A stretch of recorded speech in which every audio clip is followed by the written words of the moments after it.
Miglio di categoria ED, questa sesta corsa dall'Arcoveggio, sono 8 al via 1 Zax Zumer, 2 Dolly F, 3 Dottor Lara Font, 4 Corallo Pisano, 5 Daphne JCP, 6 Intrepid Turgo, in seconda linea 7 Denise Dorial Mail, 8 Bat Ost. Favori in chiusura che si contendono Dottor Lara Fonte e Corallo Pisano, numero 3 e 4 dello schieramento, macchina che accelera, stacca in partenza veloce, Corallo Pisano attaccato da Daphne JCP, Corallo Pisano in vantaggio su Zax Zumer che parte bene lungo la corda, all'esterno invece è rimasto subito Daphne JCP con in terza ruota per un attimo Intrepid Turgo che poi insiste nella sua progressione per superare Daphne. 14,9 intanto i primi 200 metri, in seconda posizione rimane Zax Zumer davanti a Dolly F e così Intrepid Turgo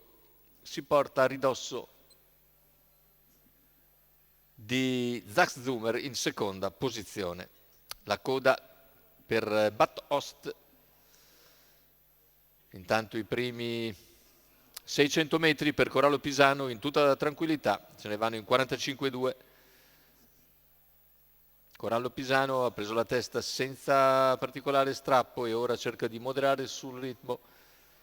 Dalla coda cerca di avanzare ora Dottor Lara Font che anticipa Battost, ma intanto gli 800 se ne sono andati in un minuto abbondante con al comando Corallo Pisano. Dottor Lara Font in terza ruota.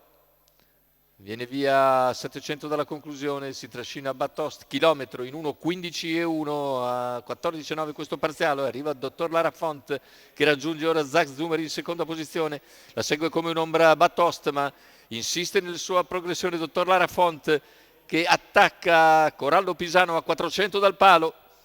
tende ad avvantaggiarsi ma rientra Corallo Pisano, più indietro c'è Zax Zumer,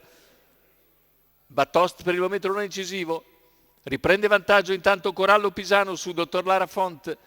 retta d'arrivo, Corallo Pisano in vantaggio, Zax Zumer alla corda, Dottor Lara Font all'esterno, finale, ultimi 80 metri di gara con Corallo Pisano che nel finale controlla e vince su Dottor Lara Font, a terzo posto finisce Zax Zumer, 1.13,1 con 28 secco a chiudere. Corallo Pisano la vince al comando, Carlo Udorovic porta al successo il proprio allievo in sicuro percorso di testa, soltanto alla fine un po' di sofferenza, ma il risultato non è mai stato in discussione,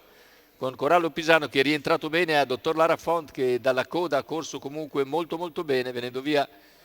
ai 700 metri, agli 800 metri finali, ma non ha potuto nulla contro il Corallo Pisano di oggi che ha potuto graduare nel primo giro per poi allungare decisamente nel secondo con 28 secco a chiudere. Corallo Pisano, Carlo Udorovic in salchi e al training per la scuderia Altomare.